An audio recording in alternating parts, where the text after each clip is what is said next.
Hi, I'm Annie Botticelli, and this is the Storyteller Forecast for Scorpio for May 2015. Go to my website, aspiritualspark.com, or click on the link below this video to see more about my personal live coaching, as well as my 28-day virtual coaching program called Shine, and also to see more about my class schedule.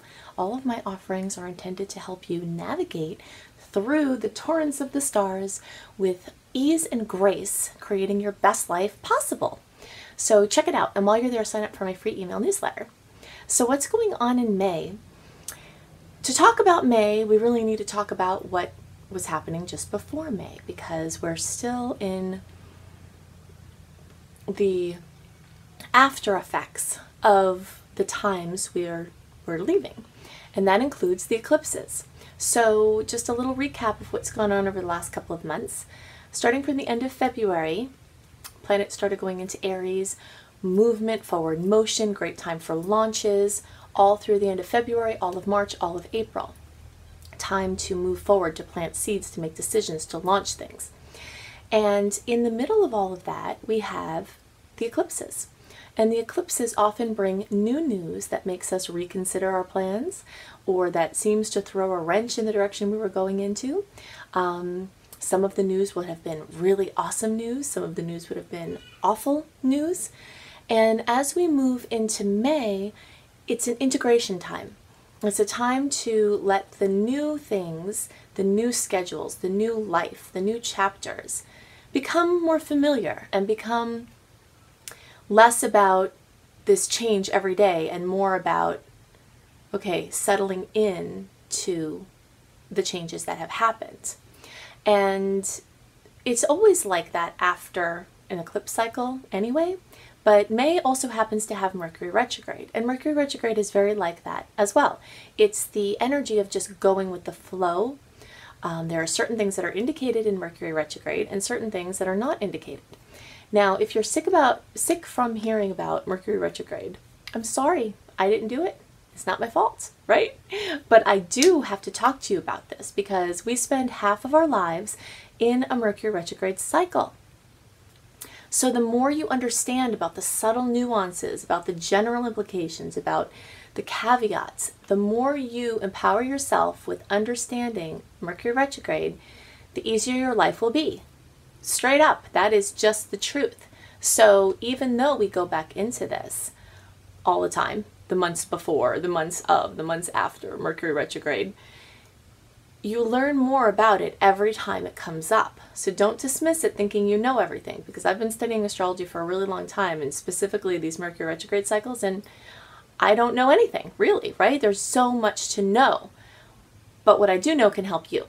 So I just want, just in case you start to tune out when you hear like Mercury retrograde again, don't do it. You'll be doing yourself a disservice. There's other things going on this month that we're going to talk about, but there's such a strong flavor of this retrograde and what to do and what not to do. Okay, so we start out the month with Mercury opposing Saturn, and there are 6 transits, 6 aspects that are either a square or an opposition involving the sign of Gemini. Now, Mercury rules Gemini, so this is, you're going to hear me say Gemini or Mercury 1,000 times this month because there's just so much going on with this. So Mercury in Gemini is very much the way that it is times whatever, right? So Mercury energy and Gemini energy are fast moving, they're fast thinking, they're fast acting, they swirl all over the place, they rule transportation, communication, moving your body, mobility, moving your words, moving information. It rules movement. And Gemini is all of that. It's very social. It's very changeable. And so when Mercury is in Gemini, it just naturally is more of what it is, right? It spins all over. It's excitable. It's excited. It's busy. But then you come in and you have 6 aspects that are challenging to Gemini, which are kind of like cutting that mobility, that communication, that forward movement off at the pass. It's just stopping it. And then of course we've got the retrograde. So it's like all of this energy wants to move and other energies coming in and stopping it from moving. You know that I'm always forever looking for the positive ways that we can experience Mercury retrograde. and what the point of it is and how it can be wonderful. And so if you're listening to what I'm saying, thinking, oh great, there's going to be a lot of challenges and everything I try to do is not going to happen, then you're only hearing part of the story and you're missing out on a great opportunity, because there are certain things that are better done when you're in a quiet space, when you're not moving around so much. So these things that seem to be blocking you, if you see them as friends to your process, then your creative solution conjuring faculties can be expanded. And it's a time to rest. What we're just leaving is a time for paddle, paddle, paddle, paddle, paddle. You know, work, work, work, work, work, do, do, do, do, do.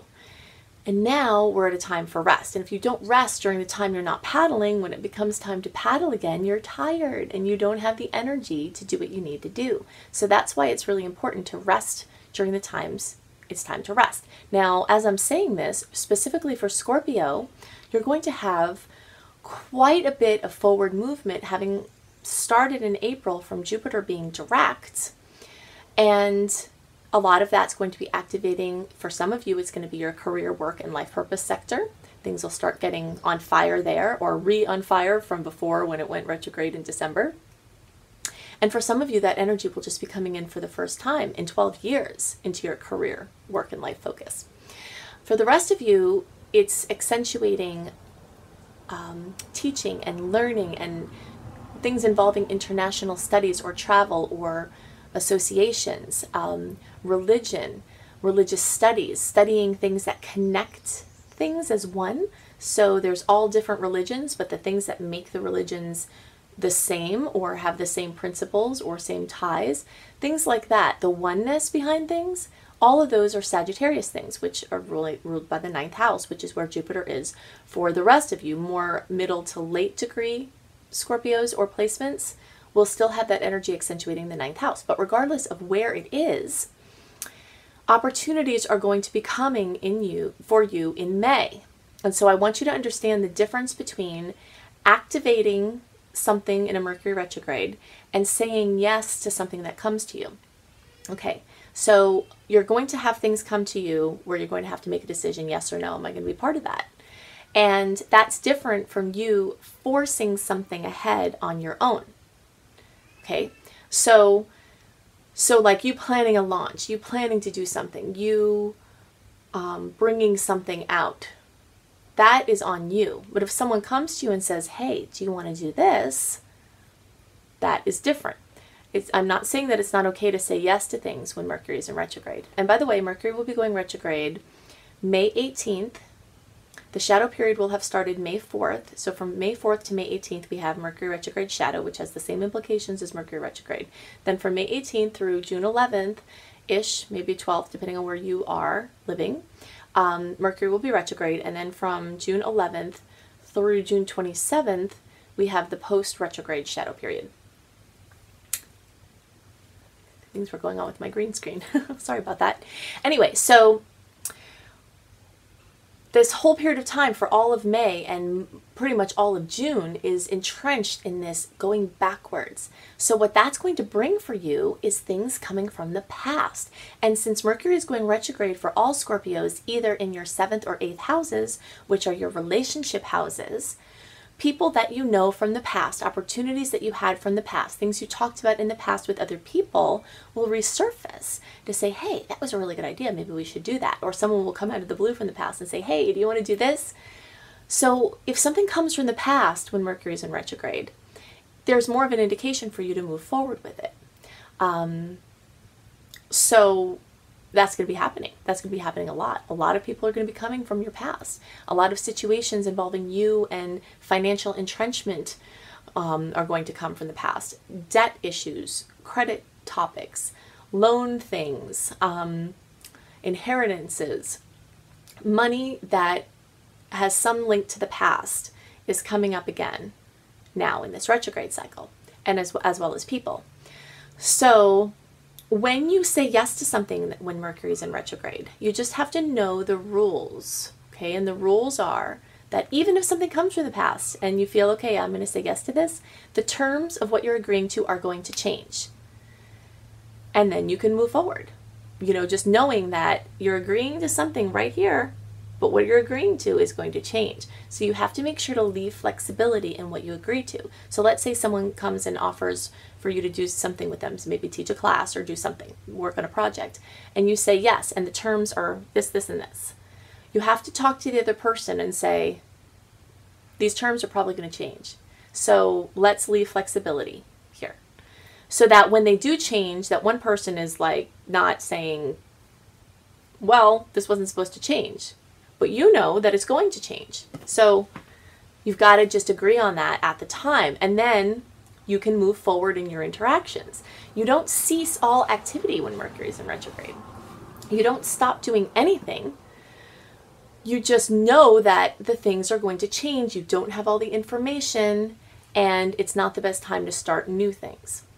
Okay, so let's talk about some of the other aspects that are going on, and then I'll probably wind up getting back to some of the other Mercury retrograde things, because there's so much things that it's really good to do in Mercury retrograde. Okay, so that same day, May 3rd, when Mercury is coming, oh, I didn't even get back to that. So Saturn and Mercury are going to make an opposition. And I was saying that this is one of the 6 aspects in the month where a 90 degree or 180 degree angle is opposing something with movement or communication. So how I've likened this in my write-up that I do, if you are part of my email newsletter group, then you receive a monthly write-up before the month about the energies coming, and with the dates, so that you can keep track of it easier, because sometimes I'm all over the place in the horoscopes, right, and it's hard to keep track of certain things, so it's more organized there. So in any case, how I describe this energy is the twins. Mercury Gemini is ruled by, or is the energy of the twins. And that is their symbol. And these twins are mischievous. Their eyes sparkle. They're magical. They're fast moving and thinking and talking. And they like to play. And they spin around and play. And so it's like the stern dad comes in and stops their mischief and separates and grounds them. That's the energy of this month. Right, is like all this stuff that wants to happen. But these kids are very creative. They're very resourceful. And so they find a way to have fun even in those circumstances. And that is the point of this month. Things are going to be stopping you, but you're going to still be able to do things that you really need to do. And it might even turn out better than you would think that it would if you let it. So May 3rd, Mercury and Saturn are opposing one another. Saturn is that force of the dad, that stern kind of authoritative force. And then Mercury and Gemini is the twins, and it's opposing, and it's saying, no, you don't. You have to stop doing this right now. And the same day, May 3rd, we have a full moon in your sign. It's the full moon in Scorpio. So this is likely going to be very emotional for many people. Full moons are already emotional. And there's more emotional energy at this time. Whenever there's a full moon in a water sign, then there's more chance for emotional things. And when it's in your sign, which happens usually once a year, then there's just more fullness, more completion, more something coming to fruition or an ending that is relevant in your life. So that's happening May 3rd. So all the days around the beginning of May are just kind of this heavy or emotional or, antagonistic energy. And then the skies, there are other things going on, but on May 15th, Mars comes and makes that same opposition to Saturn. So here's the second one that I was talking about, that it's like Mars rules your energy. You're moving your energy, and then in Gemini again, right, in this circle, this spiral, and then Saturn comes and says, no, you're not going to do that. So it's like you're moving, moving, moving. But every time something like this happens, instead of being pissed off, look at the wisdom. If you were more still, more quiet, more physically still, more restricted, you can think of different things and you can create things in a different way. The energy of Gemini, like every sign, has an upside potential, and a downside potential. When Gemini energy is brought to its more negative expression in extreme, it can get very scattered and very debilitated by the scatteredness. So this energy of this month can be really scattered to the point of debilitation, really unfocused and distracted. And so when things are stopping the energy and the movement, then you can pull the energy together more. You see, you can get more organized and you can get more focused and then be more efficient with the energy. So then May 17th or 18th, depending on what time zone you're in, we have the new moon in Taurus. Now, usually the new moon is a time for new beginnings, you know, a pretty clear time to set intentions, and you still can do that. It's good to still do your new moon wishes on all things Taurus, but you've got Mars opposing Saturn the days before, and then Mercury's going retrograde the day after, May 18th. So there's a lot of confusion, a lot of misinformation. So this month, one of the keys is to just accept that you're going to be confused and not know what's going on, and that you're not supposed to know what's going on, and you're not going to know what's going on, so don't try. You know, I mean, you can investigate things, you can research things, but just know that until the energy clears more into the middle of June, it will start. As far as this transit occurs, you know, with the Mercury retrograde, you'll start to have more information that comes in, but you just don't know everything. Where the stress comes in life is when we're trying to force something when it's just not a time to do that, or it's just not a situation to do that. That's why studying astrology is so brilliant. You know, what I always use the example when if you were on a deserted island, and if you built a boat and you were trying to get off the island, you wouldn't set your boat into motion when the tide was coming in, because that's going to push you back, and you have to paddle again with the paddling, right? And you're not going to get anywhere because the tide is coming in. So if you wait, if you study the water cycles, and then you wait until the tide is going out, then you just get this natural launch into what you're trying to do, and it's so much easier. So just imagine your life like that. Whenever you feel like you're butting up against something, it's possible that it's not time yet. And so this month is going to be very much like that. People are going to make plans with you. You have to know in your mind those plans are probably going to shift. Maybe they're a person that doesn't get Mercury retrograde or doesn't care. You don't have to tell them.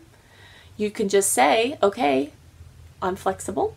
And they might say, well, no, these are the dates. But you know that things are going to change. And if you build your life around the fact that things are going to shift, then you don't get attached to certain things. And then when they change, you were ready for that. It's a wisdom of studying astrology. I just love it. So this is the time. You're not going to have all the information. So the Mercury goes retrograde, and for all of you, that's going to either be in the 7th or 8th house. Again, the partnership houses. All Scorpios have so much emphasis on the partnership houses.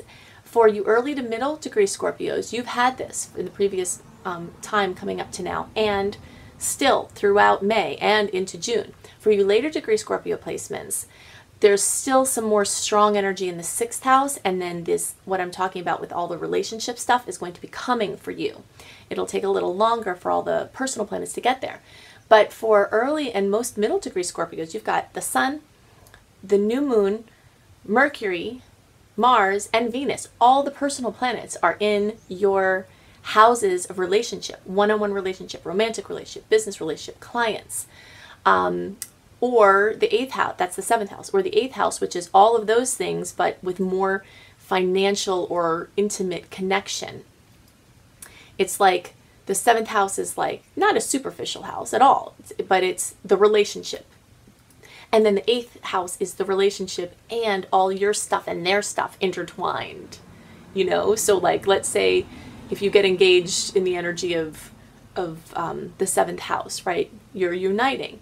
Then when you get married, the 8th house, then it's all your stuff is now intertwined, and your debt is their debt, and your assets are their assets. And that's some of the energy that's different about the 8th house, but they're both partnership houses, and all of it is being highlighted for Scorpios this month. And that's a lot of energy.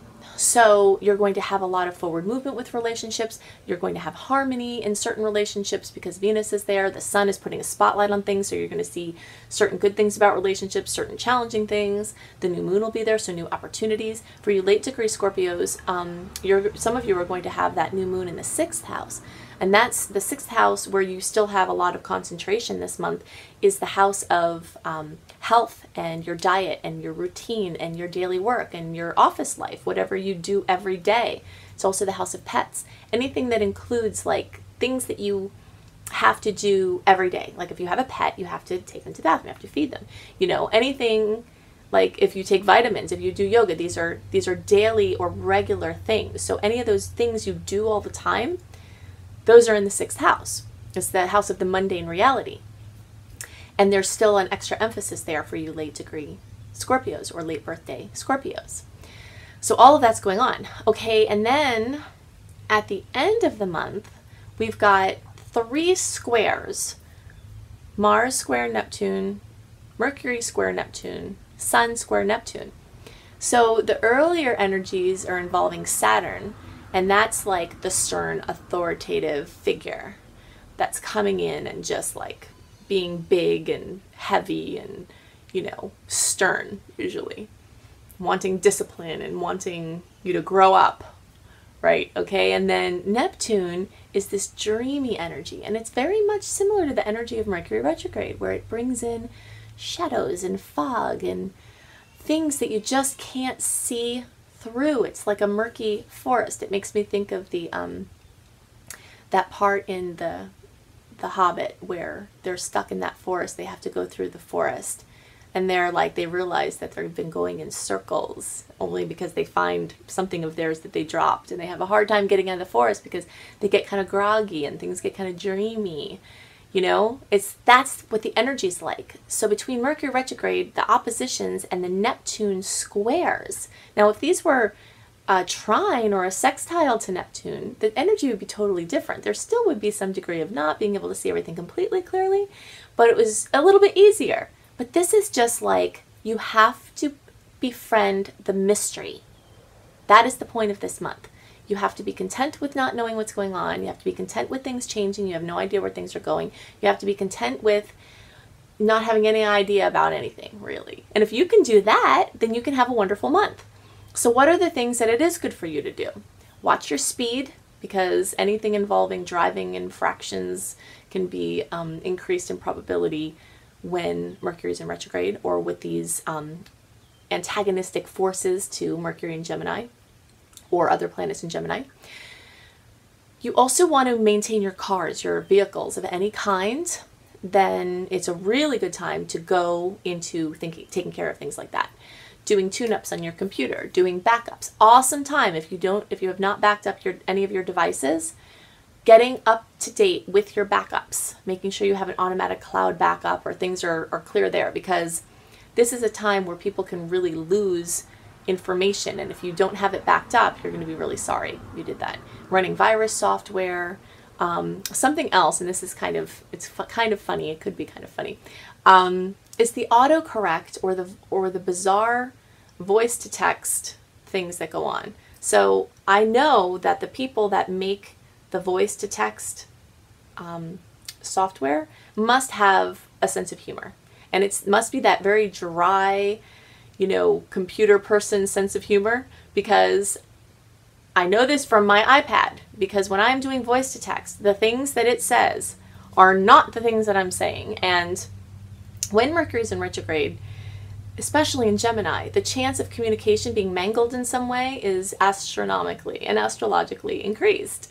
So, for instance, I was saying to voice to text, saying something about booking a session, and somehow it turned that phrase into something involving the F word in its active form.